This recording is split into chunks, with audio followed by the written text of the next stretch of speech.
Guys, आज एकादशीच्या तुम्हाला हार्दिक शुभेच्छा. आज आम्ही बनवणार आहे साबुदाण्यांची खिचडी. ही बघा, ही मी थोडीशीच बनवणार आहे. भिजत घातली, जास्त झाली माझ्या हाताने. आणि बाहेर पाऊस पडतोय बघा, भरपूर पाऊस. आज एकादशी आहे ना, त्यामुळे भरपूर पाऊस पडतोय बघा. कमेंट करून सांगा कोण कोण वारीला गेलंय म्हणून. आणि जो वारीला गेलाय त्यांना आमच्याकडनं देवाला नमस्कार सांगा. बघा, आज आपण तर खिचडी बनवायला पहिल्यांदा शेंगदाणे मी भाजून घेतले, थोडीशीच करणार आहे त्यांच्यापुरती. शेंगदाणे पहिला भाजून घेतले हे बघा. आणि बटाट्याचे हे असे काप वरचे सोडून घेतले, हे कापणार. आणि 2-3 मिरची घ्यायची. ही कॉफी पाहिजे आहे त्यांना. आता बनवते, पहिले हे बनवते. हे पहिला हे भाजून घ्यायचं, हे कटिंग करून घ्यायचं. आता बघूया आपण. ही आमची छोटीशी कढई. ही मी फक्त असं काय पण जसं शाबू किंवा उपमा तसं व्हेजसाठी एवढीशी छोटीशी कढई ठेवते मी, व्हेज काही प्रकार बनवताना. आता गॅस चालू केला, कढई ठेवली, ह्याच्यामध्ये तेल टाकूया.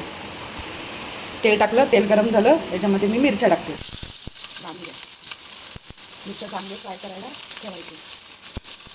तोपर्यंत आपण हे मिक्सरला लावून घ्यायचं. जास्त बारीक पण नाही, जास्त जाड पण नाही, मीडियम. तोपर्यंत मिरच्या भाजी स्लो गॅस करायचा. बटाटे कापून घेतले, मग मी धुवून पण घेतले. मग आपण ते मिरच्या फ्राय झाल्या ना, त्याच्यामध्ये टाकायचं.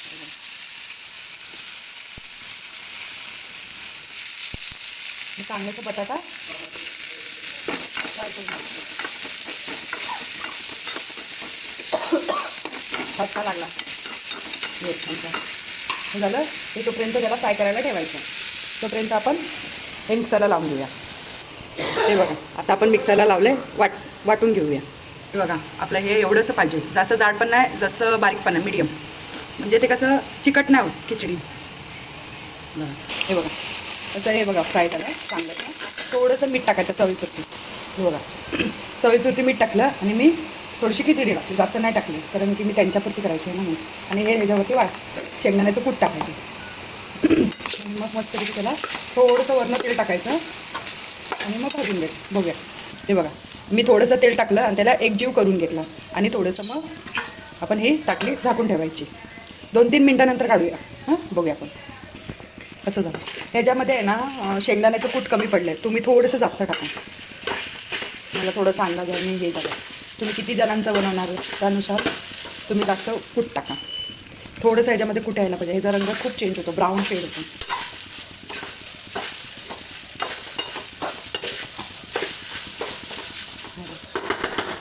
झालं ना, आता त्याला परत झाकून थोडं. जेवढं तुम्ही वाफेवर चांगलं हे करणार ना, तेवढं ते मऊसूद होणार. ठीक आहे, बघा ती तयार झाली आहे. आणि मी हे बघा, जास्त वाफेवर हे केलं ना, तर त्या बघा किती नरम झाले ते. बघा मस्त. हे बघा, म्हणजे खाताना आहे ना, ते आपल्याला घास पण नाही लागणार, एकदम सॉफ्ट झाले. आहे बघा ना, तुम्हीच बघा. हे बघा.